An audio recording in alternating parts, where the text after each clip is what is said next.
एक कुएं को देखा है और कुएं को जैसे ही देखा और कुएं में बहुत बड़ा गिरगिट पड़ा हुआ था। जैसे कुएं में बहुत बड़ा गिरगिट है, बालक लोग घबराए हैं और बालक चल करके प्रभु के पास आए। प्रभु, ये बहुत बड़ा गिरगिट पड़ा हुआ है। पिताजी से कहा, कृष्ण भगवान चल करके आए हैं। और कृष्ण भगवान ने जैसे ही गिरगिट को निकाला तो है अपने सुंदर रूप में चल करके आ गया है। सुंदर राजकुमार के रूप में चल करके आया और भगवान ने पूछा कि तुम कौन हो? तब वही राजन जवाब देता है, किन्नगो नाम नरेंद्रोहा मिच्छवा कुतनय प्रभो दाने स्वाख्या मानेसु यदि ते कर्णमस्पृशम्। मेरा नाम नरक राजा है, तुम्हारा नाम नरक राजा है और मैंने इतना दान किया है कि यावत्या सुखिता भूमिर यावत्यो दिवितार कहा ओ यावत्यो वर्षधारस्या तावतीर ददाम स्मगः। ध्यान देना, मैंने इतना दान किया है, धरती के कणों को गिना जा सकता है, आकाश की बूंदों को गिना जा सकता है और यहाँ तक तारों को भी गिना जा सकता है। नगर राजा ने कितना दान दिया है, उस दान को गिना नहीं जा सकता। तो तुम्हें गिरगिट की योनि क्यों प्राप्त हुई है? कहा मैं एक गाय का दान करता था तो गिरगिट की योनि क्यों प्राप्त हुई? भगवान ने कहा गाय दान करता होगा, जो दूध नहीं देती होगी उसका दान करता होगा, वृद्ध गाय का दान करता होगा। तब कहा कि नहीं, अर्ध भोजन वृद्ध गाय दाता दे नरक को जाए, ये तो मैंने पढ़ा हुआ है और मैं उस गाय का दान करता हूँ कि पयस्वनी तरणी शील रूपा गुडो पपन्ना कपिला हे श्रृंगी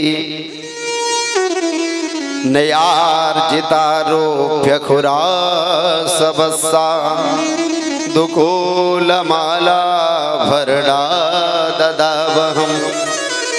पयस्विनी गाय है जो दूध देने वाली गाय है और उसके सींग बताए स्वर्ण मणित करवा करके चांदी से खुरों को करवा करके इसलिए गाय को दान करता था।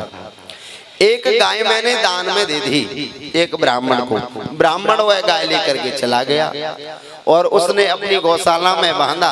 गौशाला का खिड़क तोड़ते हुए वह मेरे पास चल करके आ गया। क्या हुआ कि एक ब्राह्मण और चल करके आया, वही गाय मुझे पता था कि मैंने दान में दे दी है और वही गाय मैंने एक ब्राह्मण को फिर दोबारा दान में दे दी। इधर से वह गाय को लेकर के जा रहा था और उधर से वह ब्राह्मण गाय को ढूंढते हुए आ रहा था। उसने गाय देखी है, कहा कि यह गाय मेरी है। तब कहा कि राजा से मैं अभी गाय को लेकर के आया हुआ हूँ।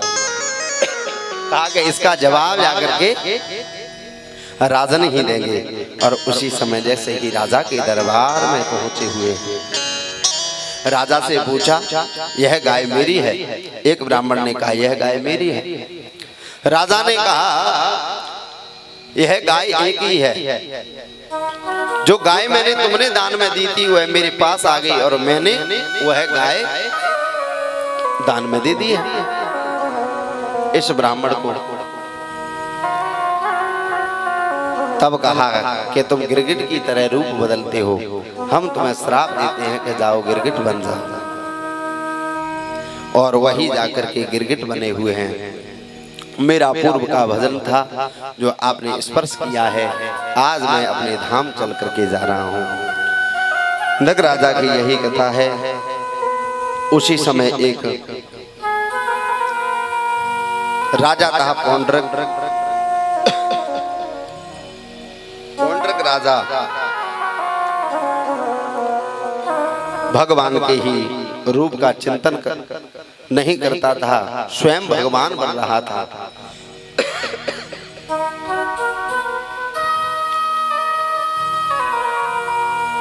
आज पौंड्रक वासुदेव इसने नाम रख लिया है। अब तो इसके सामने हजारों लोगों की भीड़ लगी हुई है।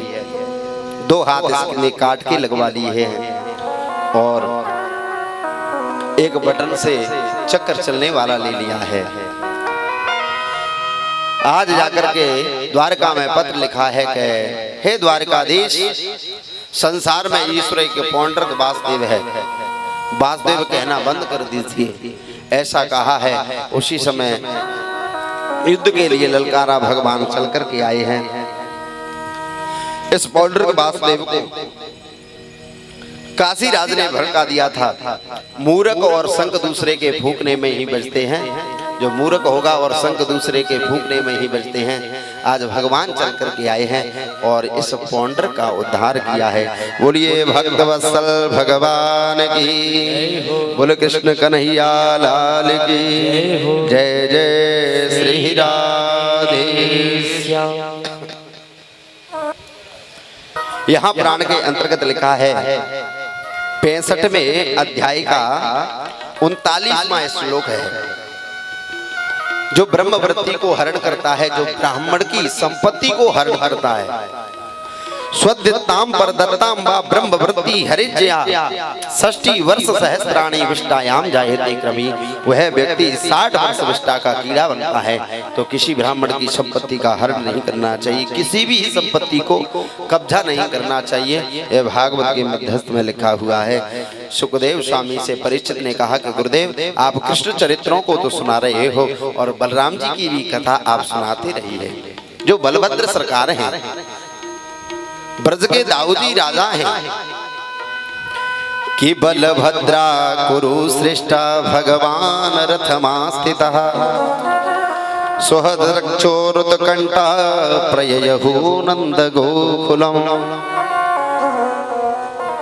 आज बलराम जी गर्मियों के टाइम में यमुना स्नान करने के लिए आए हैं।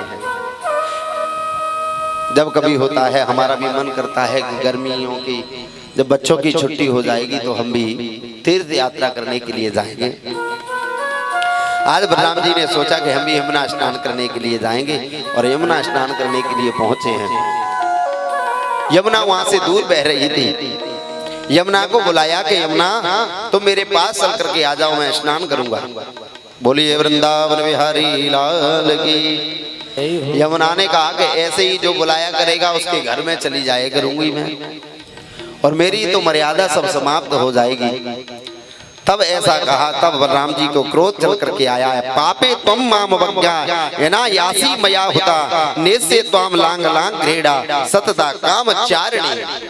हे पापनी, जैसे ये हल से ईचा है और यमुना चल करके आई है और यमुना ने क्षमा याचना की है, और उसी दिन से यमुना वहां वृंदावन में टेढ़ी बहने लगी है। प्रेम से कहो राधे राधे।